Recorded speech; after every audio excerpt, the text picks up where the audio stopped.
Hello there guys, it's Captain Invisible here and welcome to another turn of the Grand Campaign hot seat for Medieval 2 Total War, the retrofit mod. This is going to be turn number 12 of this hot seat, and we're down to 12 players now, so a few players out of the 17 that started have been eliminated, so we are hopefully going to see the turns speed up a little bit.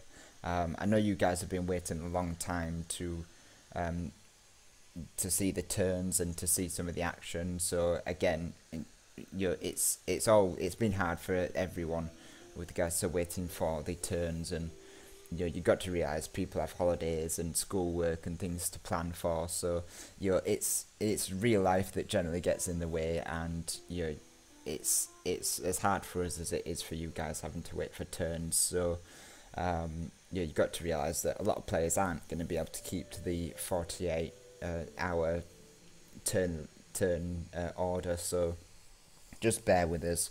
We are getting there, and I think things are actually starting to speed up a bit now, which is always nice to see. So let's put our password in and let's get into this and see what has been going on. So we've got a message from the Egyptians, now commanded by Gamersville, as Apollo has had to leave the Grand Campaign hot seat. He's obviously a very busy man, and he's starting to not have the time to do all of his turns, so he's had to sort of leave it be and pass it on to someone else. And Gamersville has quite kindly taken up the banner of the Egyptians, so obviously we'll have him to contend with now, as opposed to Apollo. And we've now got a message from Gamersville. I shall. It's quite an unusual message. I'll I'll go into it, but as you can see, you can already see it's quite an unusual one. Dear Venetians, so clearly sent to the wrong person. We are obviously the Sicilians. I am the new Pharaoh of Egypt, King Gamersville 101. You will leave Tripoli or face the threat of being at war with two of the most powerful kingdoms in the known world. Me and the Moors will pursue you if in the next turn you don't leave Tripoli immediately. If you do not comply to our demands, it will be seen as an act of war. Your Grace, Gamersville 101. So his a very aggressive message really doesn't actually... He doesn't have a plan for this. This is how you tell when people don't have plans for these messages.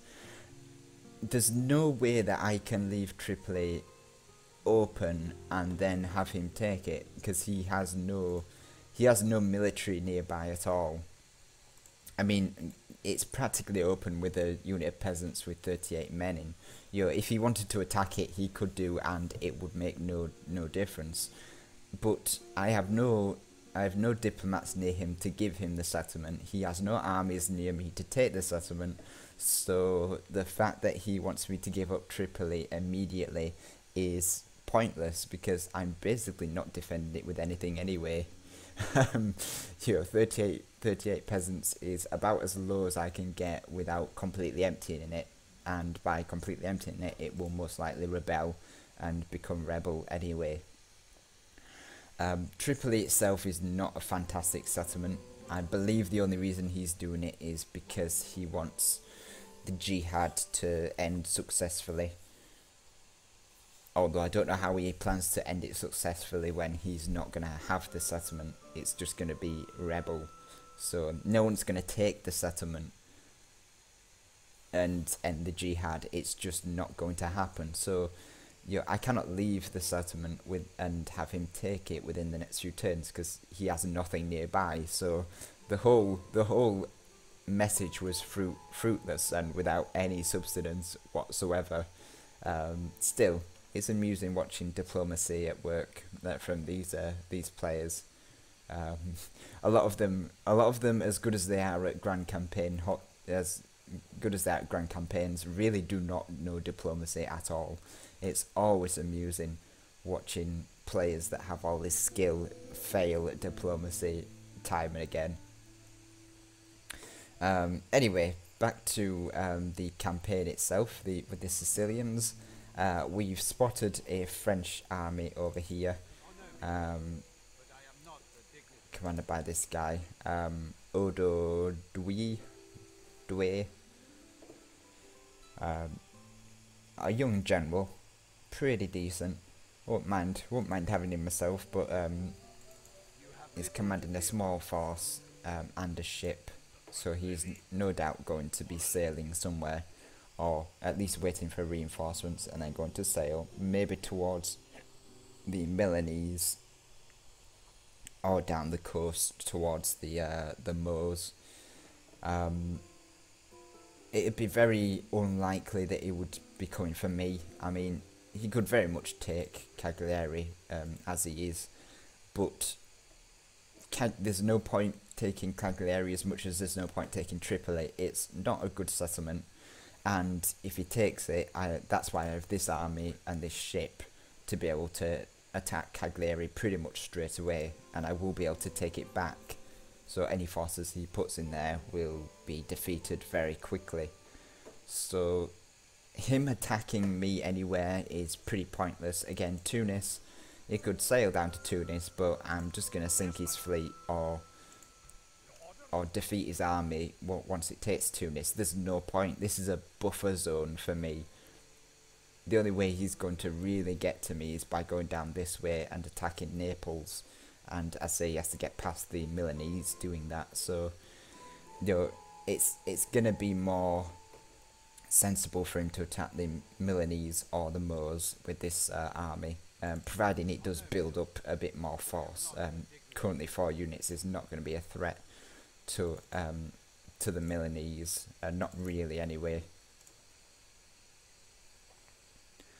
So, just a quick look at the end of turn report.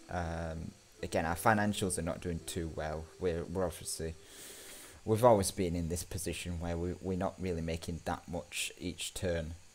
But hopefully, as soon as we get going with our ports and things, we should be able to be making more money towards trade and things. And we'll also be making some farms just to help boost that as well, some farming income. So militarily, we are increasing. I'll show you the graphs, and we are doing quite well.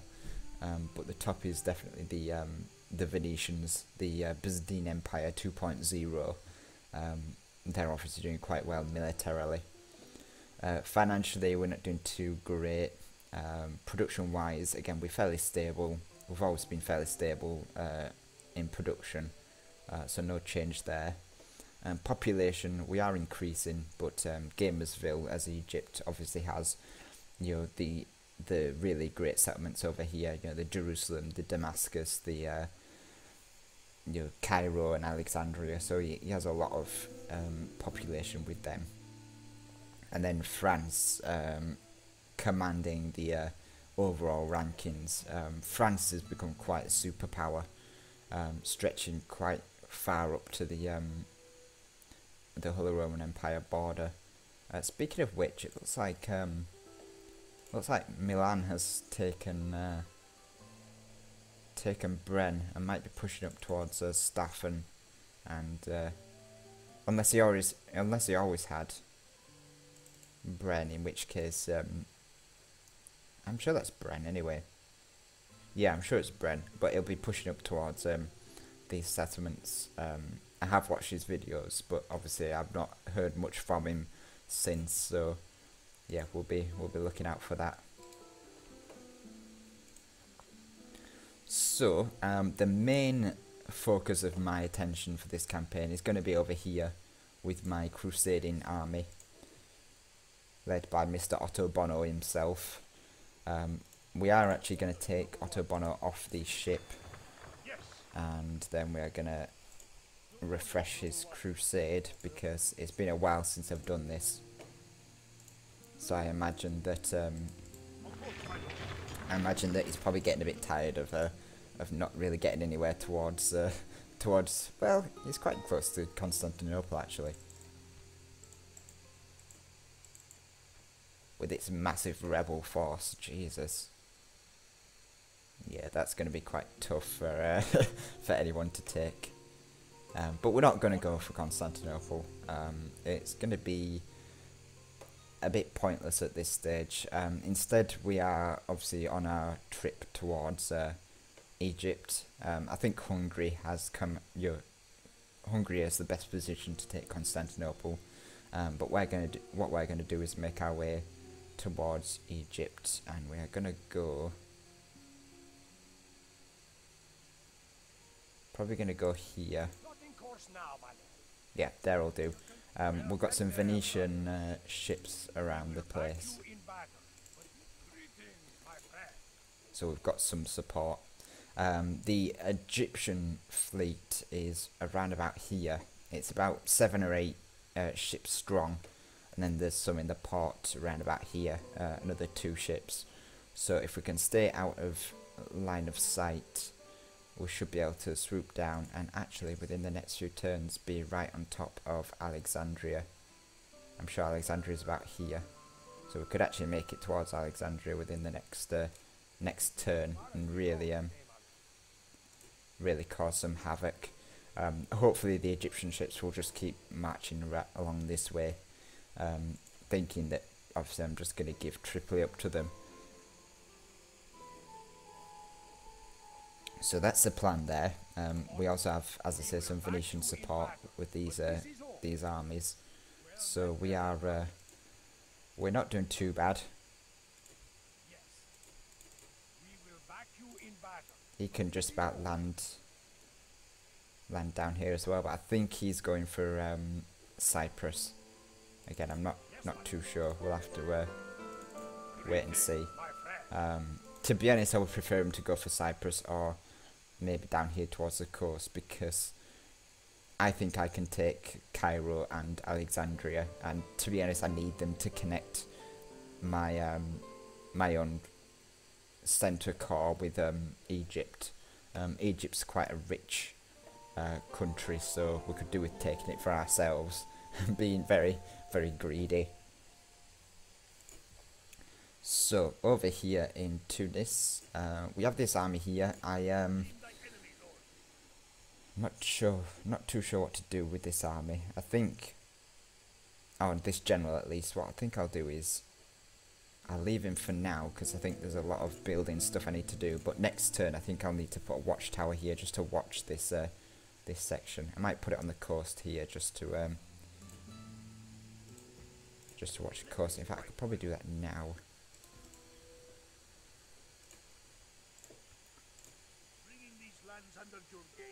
Then he can go back that way. I'm pretty sure it should be safe here. I don't think anyone will want to attack him. And then we're going to start our building arrangements in Tunis and in Tripoli. So we should hopefully have some. Yeah, we should hopefully be making some nice money next turn. We've got our ships here. I'm not sure why I got a ship over here, but we're going to maybe combine.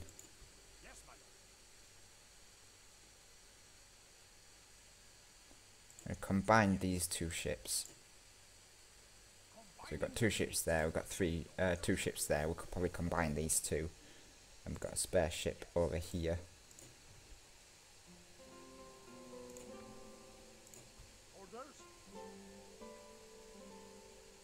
Do with maybe another. I could do with building a second army, but I don't want to do it too soon until I've got some cover, some financial cover from taking Alexandria at least. So we'll have to leave that for now. And I can't afford to build anything else, so that's my financials pretty much sorted. Can I build another spy? Oh, I can build another spy. Let's do that. Spies are obviously well needed, and if I'm going to have a second army, I'll need a second pair of spies. Pairs of spies are obviously quite good for stuff. So we've seen this force. We can actually we'll leave Mr. Diplomat here. It will obviously make France aware that we do see his armies, and knowledge is obviously power in these types of campaigns. Diplomacy speaking, not much has changed. The French are allied with Scotland and the Moors still. Obviously some of the Italian states have gone to war with the Holy Roman Empire now.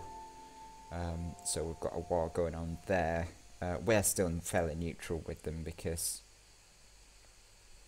we've not declared war at all. So I'm gonna leave them be because, as I say, I'm not in a position to attack them anyway. Everything else is pretty normal. The Turks still have tons of enemies. The Egyptians still allied with the Turks. And wanting to make enemies of us, which I will gladly oblige.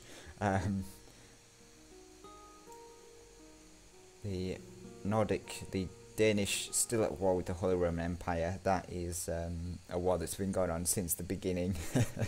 I don't think it'll ever end. And then the Polish and the Holy Roman Empire and the Hungarians. So the Polish are really making strong allies with the Hungarians. Together I think they own almost half the map, a good at least quarter of the map. The Polish are sort of up here, and all the way up here, well even up here, and the Hungarians are about here. So yeah, they do command a lot of the map, barring my obviously Tripoli region, which I don't class as half the map because simply there's no settlements from Tripoli here all the way across to Egypt.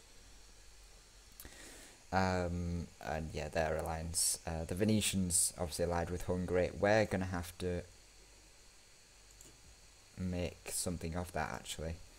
Do I have I could get a yeah. Could do with a diplomat instead of a spy, because I need to make an alliance and trade with the Hungarians, simply because they'll be quite good trade partners with them having a lot of these coastal Turkish settlements, etc. That's pretty much it. Let me just check the check on my generals and things. They're all doing stuff as far as I'm aware.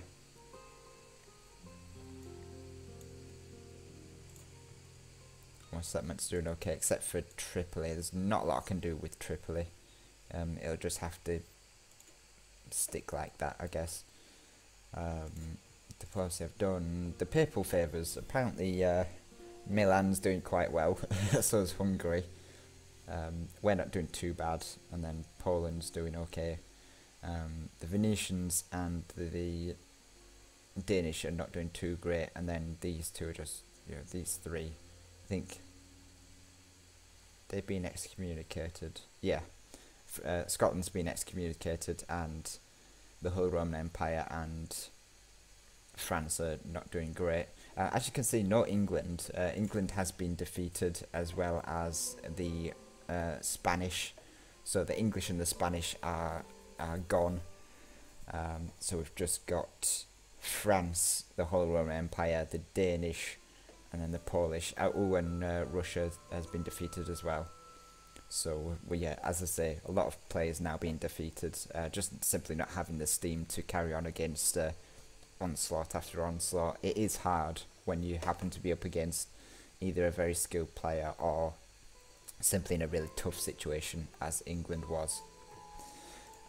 Again, let's do all the living factions of the campaign. Again, there should only be 12 now. You can see all the defeated ones here. I'm going to get rid of the Papal States because they're not a player really.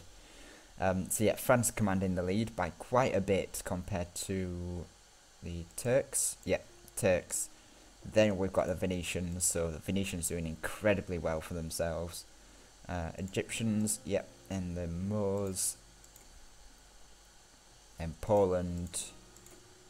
Yeah, Poland's doing quite well. Poland's about here, I think. Milan. Then it goes the Hungarians, and then the Holy Roman Empire.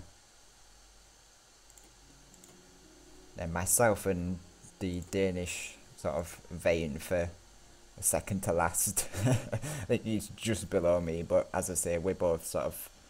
He's improved quite well. We've just been on a steady line, but he's improved really well. And then Scotland sort of at the bottom, hoping to make something more of this campaign. Funnily enough, militarily, we are actually quite good. We are ahead of the Egyptians, which is obviously going to be great for our war. We're ahead of the Hungarians, who have been at war with the Turks, so they may have lost a lot of steam there. And then the Venetians are... No, not the Venetians. The Danish are just above us there. So he's obviously wanted to push some military power. Everything else we're kind of a bit low on. Down here in production, everyone's kind of going up and down in production. It's not a major statistic, to be fair. Territorial, we are ahead of the pack a little bit, ahead of the Milanese, and then ahead of the Danish and the Scottish, but we are just below the Hungarians, the Egyptians, and the Holy Roman Empire, who all share this this block here. This about seven settlements, because we have 6, so they have 7. Then there's 8 here with the Moors and things.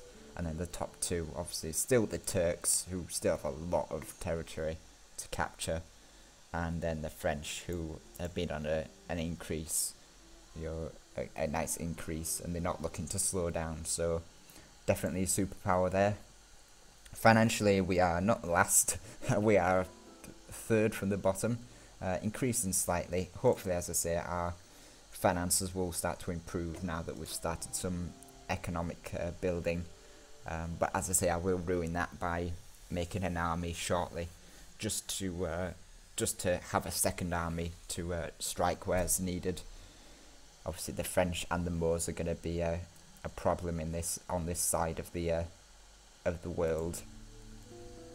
And then population, we are somewhere about here, not too great, but as I say, I'm hoping to capture some Egyptian settlements and build our population up that way. So I believe that's it. So we are on crusade with our 2 spies and our quite nice army actually. 3 units of decent cavalry, or 2 units of decent cavalry, and then this guy. A lot of spearmen and some decent archers, and quite a strong general. Good loyalty, good chivalry, and great command. And he's only 18, so this guy is going to be my top general in this region, hopefully striking these 2 settlements and then seeing if we can clear out the Egyptians from there. Their threats are for naught. We will destroy them either way, but for now we're just trying to build our economy and just really sort of stabilising the region as best we can. So I believe that's everything. There's nothing much else I want to discuss. So yeah, we're gonna. In fact, before I leave, I forgot to do my messages. We are gonna message the Egyptians back, because their message is quite fruitless. Dear Sultan. In fact, he said it was Pharaoh. I'll be a fool if I couldn't spell Pharaoh correctly. Pharaoh. I think that's how you spell it. I'm not 100% sure on the spelling of Pharaoh. It's not a word I ever use that often, so I do apologise if I get it wrong. Pharaoh of the Egyptians. Your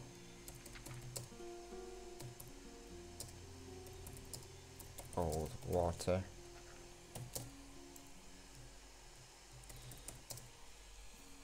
You are in no position to take Tripoli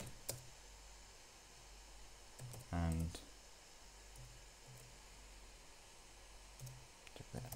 your Moorish allies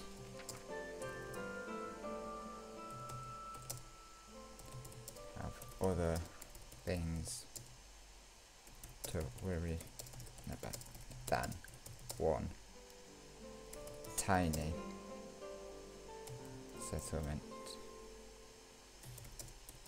on the Libyan. It's Libyan. Is that how you spell it? Yeah, Libyan coast. If war is what you seek, I suggest you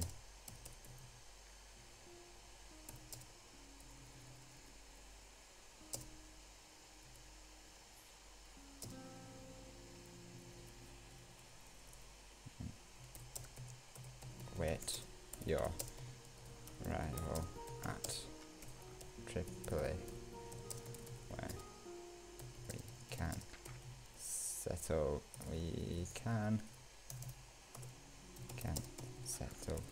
things by the sword.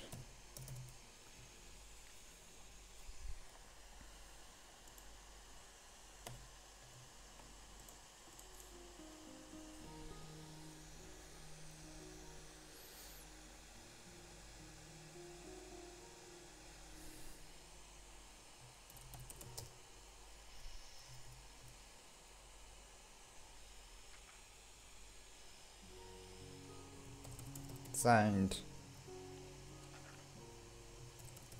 I think it's still King Roger. Let me just double check that. Not that I'm being blind. Is it Naples? Yep. King Roger of the Kingdom of Sicily.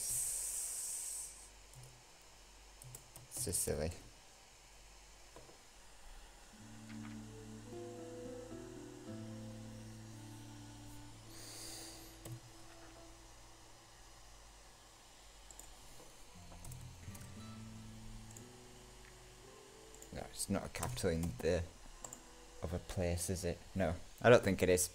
My English was never that good, so we'll just go with that. Oh, and I've done that thing where it's gone like that. I hope I can fix that. Yep, there we are. Excellent. Except that's gone a bit weird. Yeah, I think I just have to leave that. Maybe I can fix it.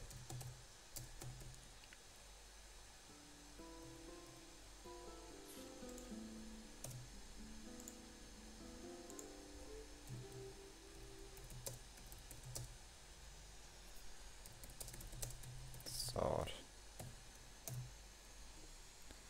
There we are. Excellent.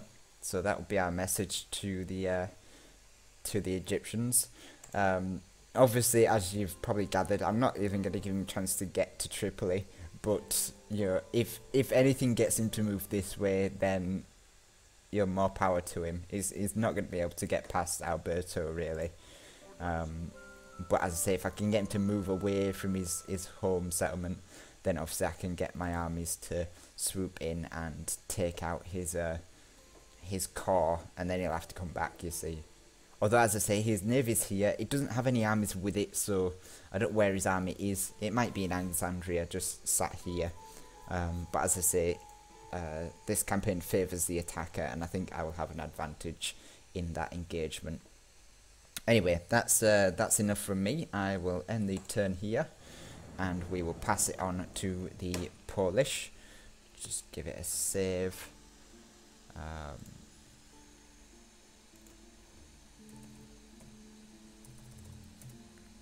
Poland, turn 12.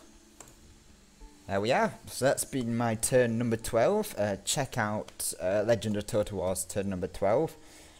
He's defeated the Russians now, and he's going to be moving towards other greater things. So I look forward to seeing where Legend's going to go in his campaign.